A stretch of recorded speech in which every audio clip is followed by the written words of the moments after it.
Bienvenue à LinkedIn Extenso, le podcast francophone qui parle de toutes les facettes de LinkedIn. C'est parti! Ici Mathieu Laferrière, spécialiste LinkedIn depuis 2007. Je vulgarise comment utiliser la plateforme au niveau du développement des affaires et du marketing. Attention, chaque épisode peut contenir des astuces, des nouveautés et des bonnes pratiques. À mettre en action dès maintenant pour obtenir un maximum d'impact. Épisode 2, les personas, les fameuses personnes que tu vises sur LinkedIn. Dans cet épisode, c'est de ça qu'on va parler. Et le format du podcast va être différent un peu parce que ça va être sous la forme d'une entrevue. Là, si tu n'as pas lu la description du podcast ou si tu n'as pas été informé à l'avance, tu te demandes sûrement c'est qui. Avant de te dire c'est qui, je vais te dire le pourquoi j'ai décidé de l'inviter, cette personne-là. C'est que j'ai eu un livre entre les mains. On va en parler d'ailleurs. Et dans ce livre-là que j'ai dévoré, j'ai vu qu'il y avait une section qui parlait justement des personas et d'une façon différente de ce qu'on voit habituellement, qui est plus près aussi de ce que moi, je montre habituellement dans mes formations. Et là, je me suis dit, je vais inviter l'auteur. Eh bien, ce n'est pas un auteur, c'est une autrice québécoise en plus, que tu connais probablement, surtout si tu es sur LinkedIn, il y a des fortes chances que tu l'aies vue. C'est Alexandra Martel. Mais avant de te faire entendre ça, voici le résumé de l'épisode précédent. Dans l'épisode 1, je suis revenu sur l'importance de l'alignement entre le profil, le réseau et les actions. Pour l'obtenir, ce fameux alignement, il faut tenir compte de deux éléments. Le premier, c'est l'objectif. C'est important d'en avoir un et on peut choisir entre une utilisation typique, un objectif SMART ou un objectif Lune. Alors voilà, tu as ton objectif en tête. On va écouter l'entrevue que j'ai faite avec Alexandra. Et à la fin, je vais te proposer un appel à l'action. Alors, bonjour Alexandra. Bonjour. Vraiment content que tu aies accepté mon invitation. On va faire une petite entrevue sur un sujet en particulier. Mais avant de débuter, j'aimerais ça que tu nous dises qui tu es et ce que tu fais, mais avec un élément supplémentaire en lien avec LinkedIn. C'est quoi ta couleur sur LinkedIn? Comment tu utilises la plateforme? OK, donc moi, je suis arrivée sur LinkedIn, bientôt ça va faire 2 ans, ou ça fait 2 ans récemment, je ne suis plus exactement. Mais quand je suis arrivée sur LinkedIn, en fait, ça faisait déjà un bout que plusieurs collègues entrepreneurs me harcelaient, littéralement, pour que j'essaye ce réseau social-là. Et moi, je doutais beaucoup que j'allais avoir du succès sur ce réseau-là.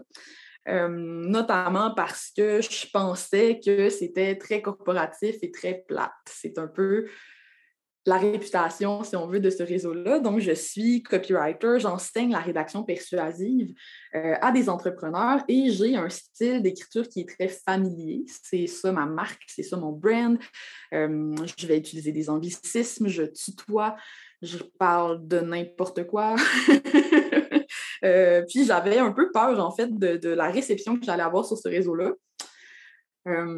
Puis maintenant, avec du recul, je trouve ça très drôle parce que depuis, LinkedIn est devenu de loin ma meilleure plateforme. C'est celle où je suis le plus suivie. C'est celle où j'ai le plus d'engagement. C'est celle qui m'a amené le plus de visibilité, le plus de clients. Donc, des fois, j'ai comme envie de revenir dans le temps et de me donner une petite claque d'en face. Là, genre, what if j'étais allée 1 an avant? Mais vraiment, c'est un super réseau où je m'amuse beaucoup. Je fais des publications coup de cœur. Là, vraiment, je planifie rien d'avance. Je me réveille le matin, je m'assois au café à 7-8 heures, puis je décide de quoi je veux parler ce jour-là. La notion de quand est-ce qu'on arrive sur la plateforme, beaucoup se posent la question et des fois, on arrive au bon moment. D'avoir été là 1 an plus tôt, ça n'aurait peut-être pas été le bon moment parce que le fait que les gens t'aient attiré vers la plateforme, c'est qu'eux, ils trouvaient qu'il manquait quelque chose puis ils ont dit « Ah ben viens ». Mais si toi, tu avais été là au départ, peut-être que ça n'aurait pas fonctionné. Donc ça, on ne peut jamais le savoir. L'important, c'est qu'aujourd'hui, ça fonctionne. Donc, je suis content. Oui, absolument. Ça a vraiment été une belle surprise pour moi, en tout cas, ce réseau-là. Puis, j'adore ça. Tu sais, c'est vraiment mon réseau préféré. Là. Je trouve que les conversations sont plus intéressantes que sur les autres réseaux en général, tu sais, dans les commentaires, tout ça. Ça, puis Instagram, tu as comme l'équilibre parfait entre les stories un peu niaiseuses, les conversations pertinentes. J'aime vraiment ça. Parfait. Tu parlais justement que lorsque tu es arrivé sur LinkedIn, tu n'as pas changé ta façon de parler et tout ça. Et ça, on le voit aussi dans ton livre, fait qu'on va en parler. Le livre s'intitule « Ajoute un zéro » aux éditions Guy Saint-Jean. Puis quand moi, je l'ai lu, j'avais l'impression vraiment que c'était toi qui me parlais. Donc, tu as appliqué un peu la même recette. Alors, je vais commencer avec une question un peu bizarre, je m'assume. La première question, moi, qui m'est venue en tête, c'est comment tu as trouvé le titre? Est-ce que ça a été facile comme processus? Comment vous vous y êtes pris ou comment tu t'y es pris? Mes clients savent que je déteste trouver des titres. Il y a des gens pour qui trouver un titre, c'est genre super cool, c'est créatif, pia.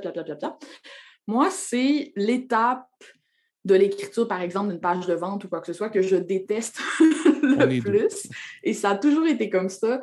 Je trouve que c'est vraiment difficile de comme trouver quelques mots qui donnent l'esprit qu'on veut au projet ou quoi que ce soit. Puis là, c'était encore pire parce que moi, j'ai été approchée par la maison d'édition. Fait que c'était un peu, pas une commande, mais on s'est entendu sur le projet avant que je l'écrive. Et comme je voulais une sortie en septembre, il fallait qu'on prépare la couverture, la description et le titre avant que le livre soit écrit pour le vendre aux librairies quelques mois d'avance. Tu comprends ce que je veux dire? Donc, je me suis forcée à trouver un titre et c'est toujours ça que je fais. Là. Moi, dans le fond, je prends une grande feuille de papier. C'est peut-être la seule situation où je prends vraiment des formules de copywriting parce qu'il y a des très bonnes formules qui existent pour les titres et j'ai écrit une centaine de titres, honnêtement, une centaine de titres, dont plusieurs qui étaient très mauvais. J'ai identifié mes 10 préférés, j'ai envoyé ça à mon éditeur et c'est eux qui ont choisi. OK. Donc, moi, ce que j'aime, c'est qu'on sort du... souvent, on va lire 2 fois plus. Même, on va lire 10 fois plus, puis au final, c'est la même chose, ajouter un zéro. Ça serait 10 fois plus. Mais la façon que c'est écrit, c'est comme différent. Et moi, il y a un concept que j'ai appris il y a plusieurs années.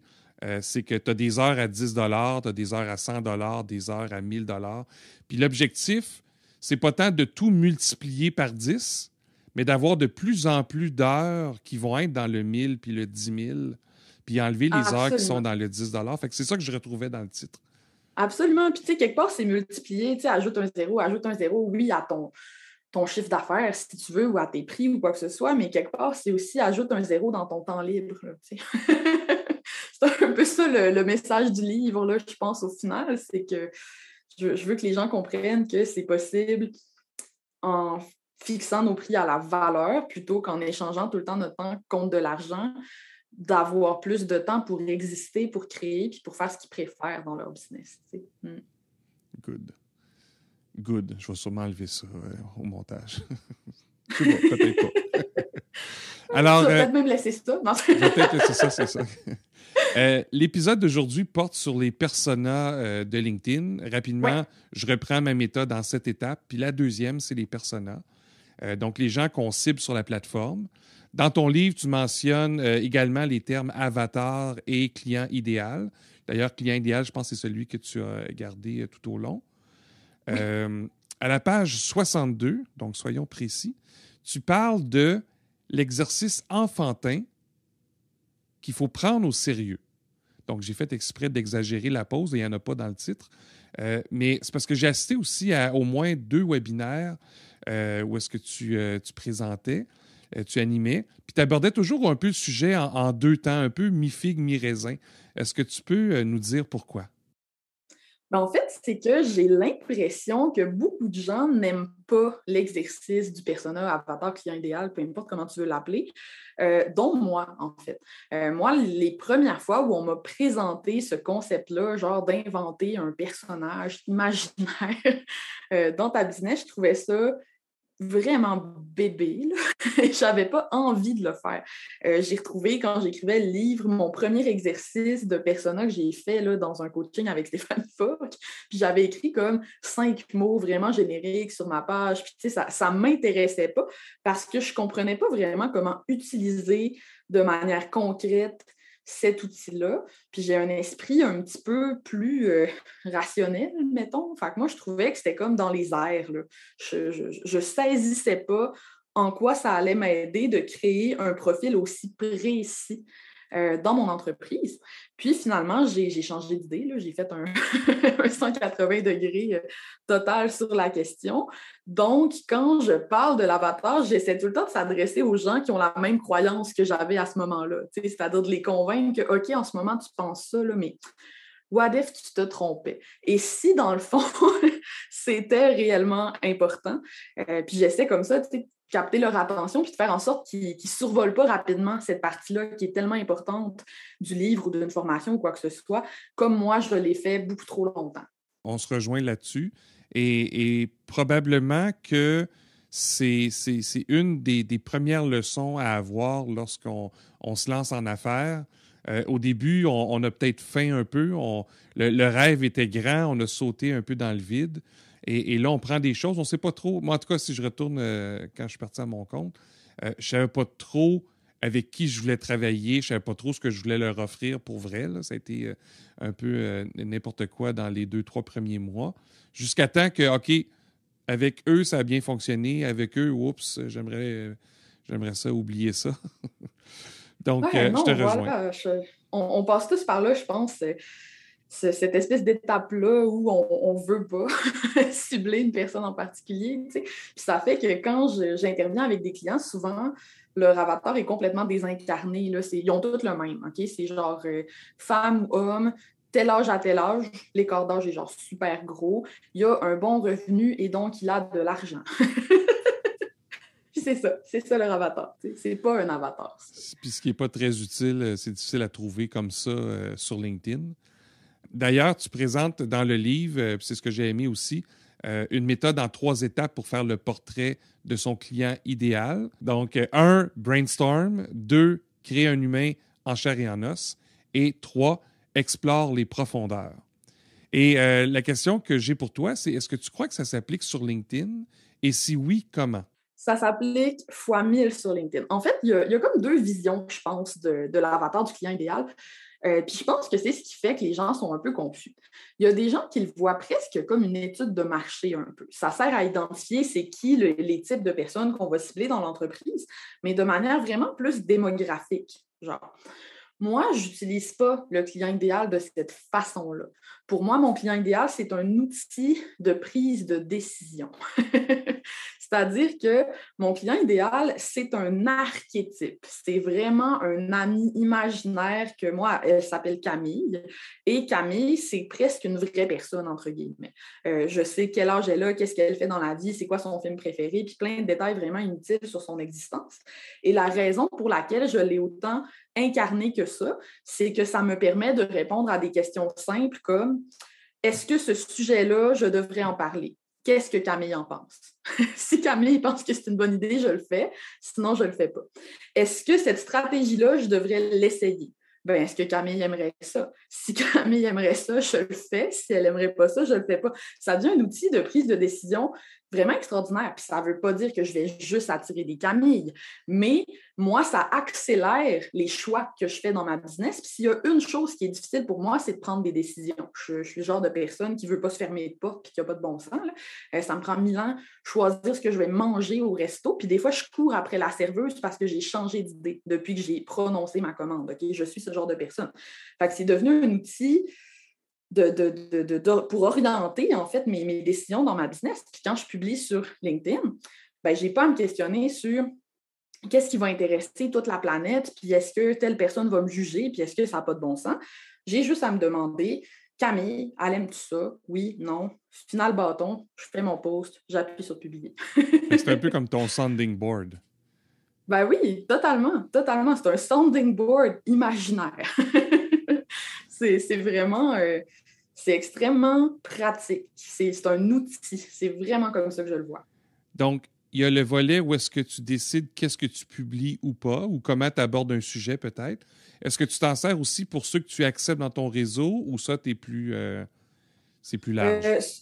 Pour mon réseau, j'ai comme eu différentes phases. Je te dirais que quand je venais d'arriver sur LinkedIn, j'acceptais un peu tout le monde, là, puis tout le monde qui avait une photo, genre, puis que ça avait du bon sens.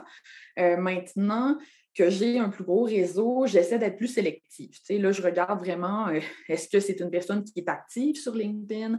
Est-ce que c'est une personne, soit je la connais dans la vraie vie, soit je vois qu'elle est active sur LinkedIn et donc on va pouvoir interagir, soit ça a un lien quelconque avec ce que je fais. Soit c'est un client potentiel, soit c'est un collaborateur potentiel, etc., etc. Donc, je suis devenue plus sélective, mais ce n'est pas nécessairement en ce sens-là que moi, je vais me servir de mon persona parce que sur LinkedIn, tu as comme la particularité, je trouve que oui, tu as des clients dans ton réseau, mais tu vas aussi avoir, c'est ça, des collaborateurs potentiels, fait que plus des collègues.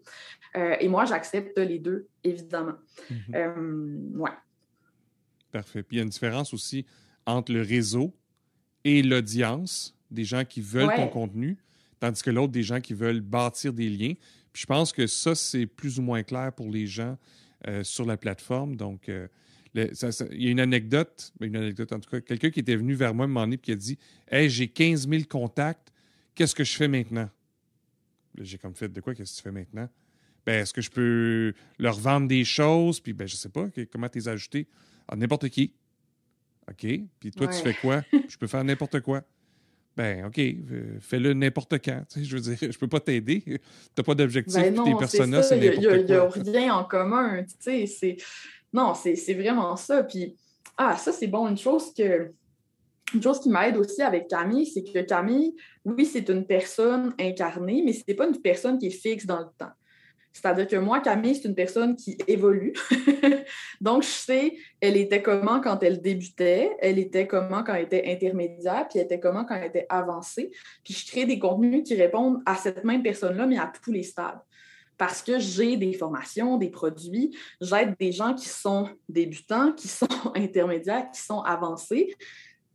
Mais le fait de m'imaginer que c'est comme la même personne, ça m'aide à ce qu'ils gardent les mêmes valeurs, les mêmes principes, les mêmes croyances un peu plus profondes, disons. Puis nos clients évoluent aussi.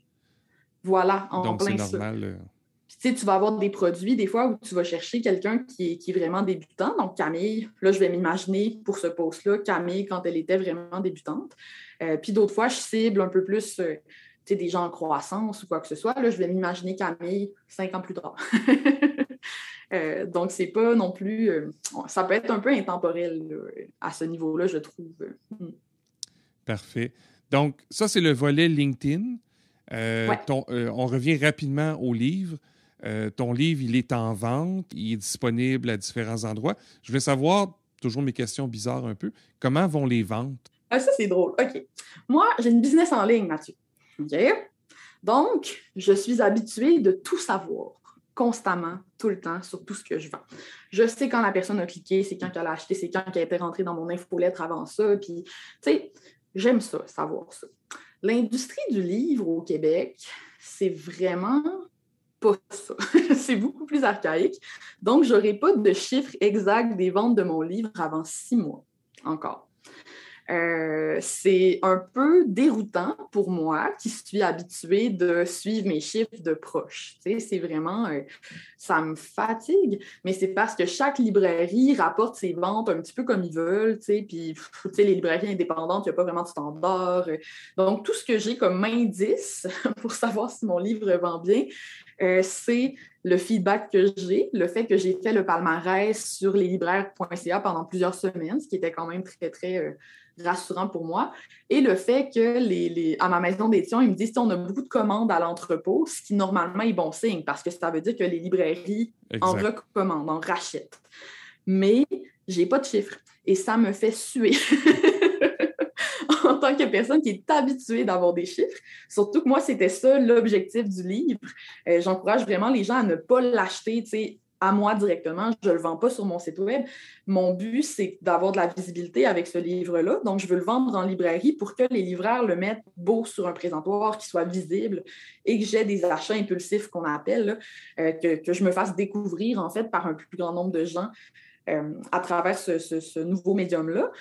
Fait que, ouais, je trouve ça tough de ne pas savoir, tu sais. Au minimum, tu pourrais savoir le nombre de boîtes qui quittent l'entrepôt Ouais, ils m'ont même pas donné ça. Écoute, je suis dans le...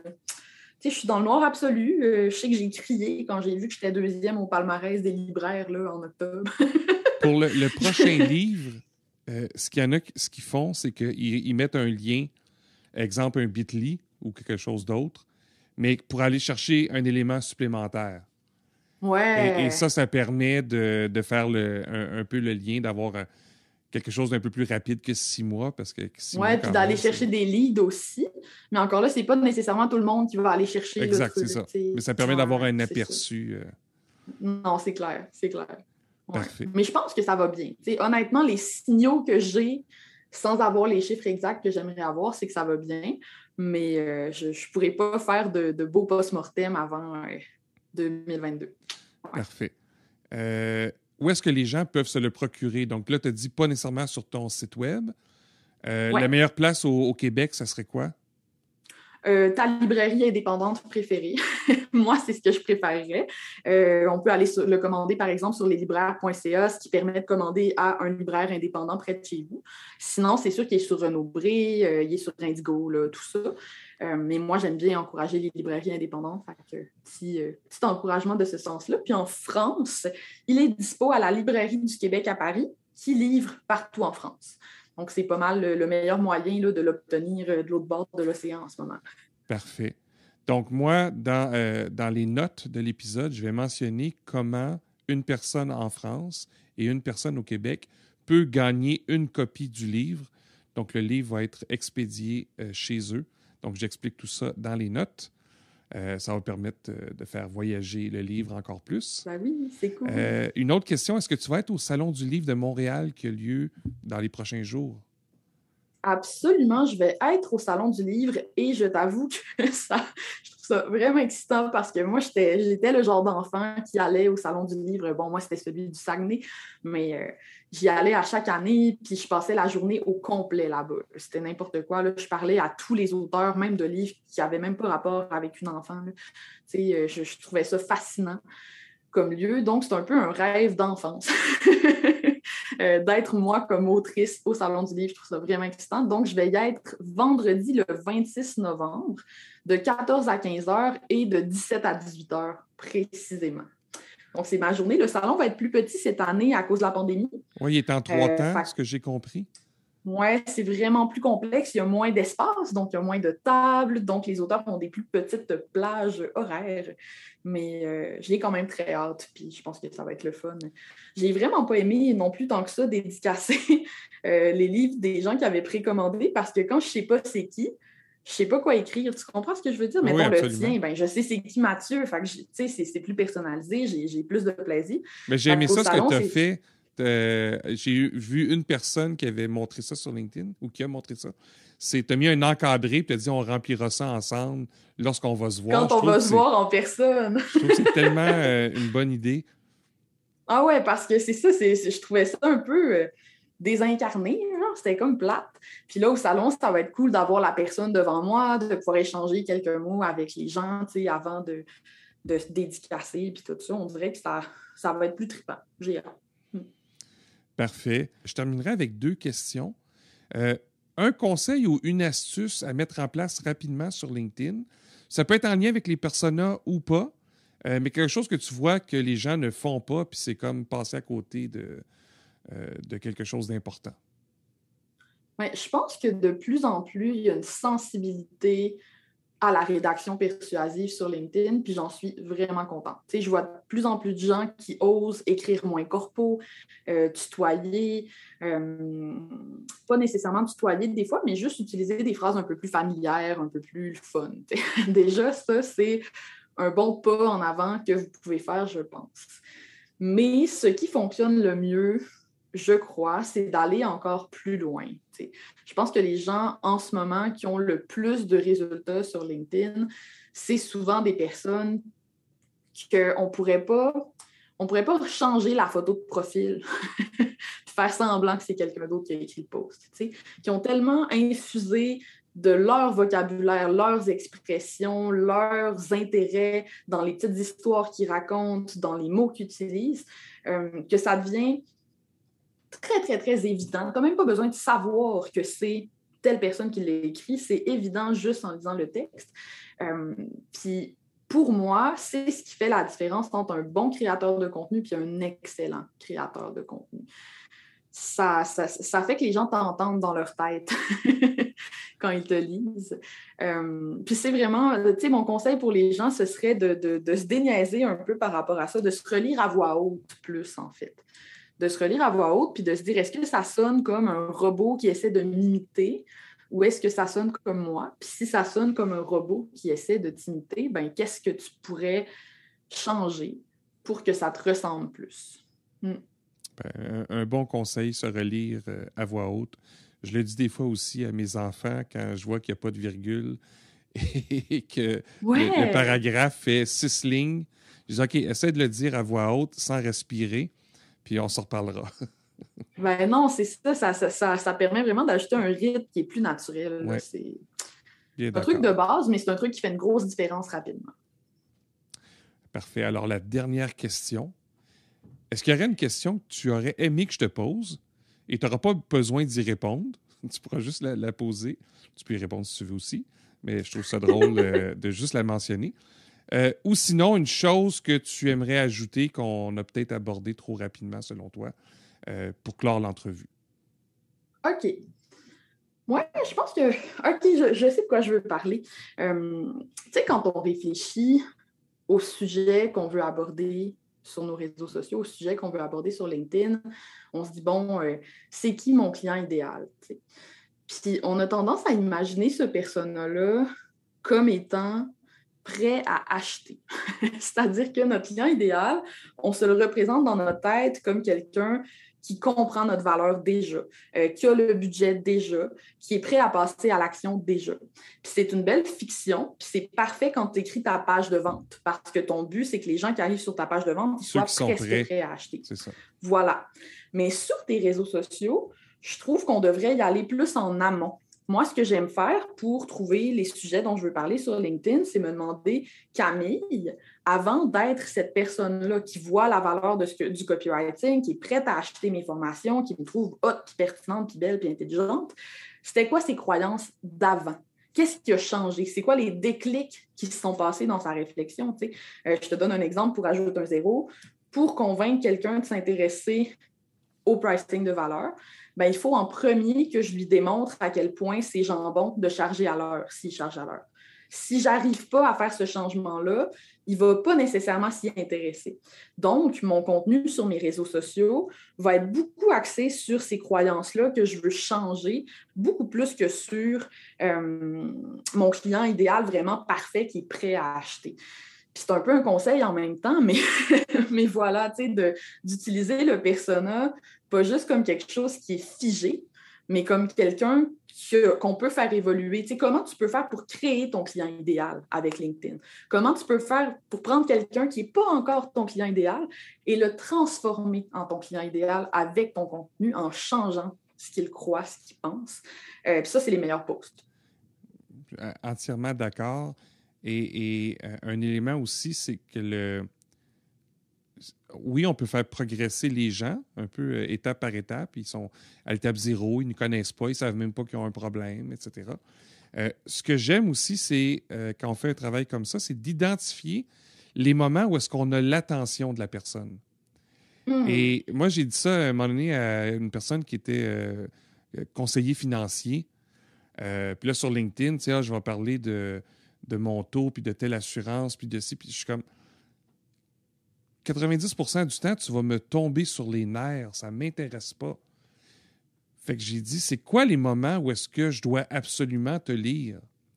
Bien, disposons, Mathieu, que tu es à peu près dans la mi-quarantaine, fait que tes parents doivent être aux alentours des 70 ans. Donc, s'il se passe quelque chose avec un de tes parents, il tombe invalide ou quelqu'un meurt, bien, as-tu pensé à ça? J'ai comme fait non. Mais là, j'étais intéressé, là. Fait que c'était de trouver les moments où est-ce qu'on peut attirer la personne sur quelque chose qu'elle n'a peut-être même pas identifié. Ça peut remonter aussi loin que ça. La personne ne sait pas que c'est un problème latent. Et là, on ne veut pas y vendre tout de suite. On veut la sensibiliser pour tranquillement bâtir une relation puis bâtir la confiance. Fait que Absolument. super astuce, conseil pour clore l'entrevue. Ouais, puis c'est full un bon exemple, je suis contente. Ben, je te C'est parfait. remercie. Je vais probablement passer te voir au salon, dépendamment si Cool. c'est possible ou pas de mon côté, là, avec mes enfants et tout ça. Mais ça serait vraiment le fun d'aller prendre une photo puis d'aller jaser un peu. Ben oui, Et je ben te oui. souhaite bonne chance pour la suite avec la vente des livres. Super bon livre que je recommande. Donc, voilà. Merci, Mathieu. J'espère que tu as apprécié l'entrevue. Maintenant, qu'est-ce que tu fais avec ça? Bien, le passage à l'action, c'est de prendre le temps d'enfin réfléchir à tes personas. Les personas, c'est les gens avec qui tu aimes ou tu aimerais faire des affaires. Si on parle en termes de chercher un emploi, ben c'est quoi le type d'entreprise puis les gens avec qui tu aimerais travailler? Si tu penses à des clients, ben c'est quels clients avec lesquels tu as le plus de plaisir? C'est quoi les valeurs que ces gens-là ont? Comment ils parlent? C'est quoi leur présence sur LinkedIn? Etc. Donc, fais la première étape qui était le brainstorm. Ça va t'aider à sortir des particularités de tes personas. Ensuite, essaie de l'imaginer comme un humain, en chair et en os. Tu peux lui donner un nom, ou s'il y a plusieurs personnes, il peut avoir plusieurs noms, mais ça va t'aider ça à prendre des décisions, comme Alexandra mentionnait. Et ensuite, va plus loin, explore les profondeurs, essaie de voir qu'est-ce qui va faire que cette personne-là voudra pas faire affaire avec toi ou voudrait faire avec toi. C'est quoi qui la retient? C'est quoi ses peurs? C'est quoi ses idées, ses croyances, etc. Et une fois que tu auras tout ça, là, ça va être beaucoup plus simple de créer le profil LinkedIn qui va être la prochaine étape, le prochain épisode. Alors, j'espère que tu as apprécié, encore une fois, l'épisode. J'attends tes commentaires, j'ai hâte de te lire. Il y a des surprises si tu commentes.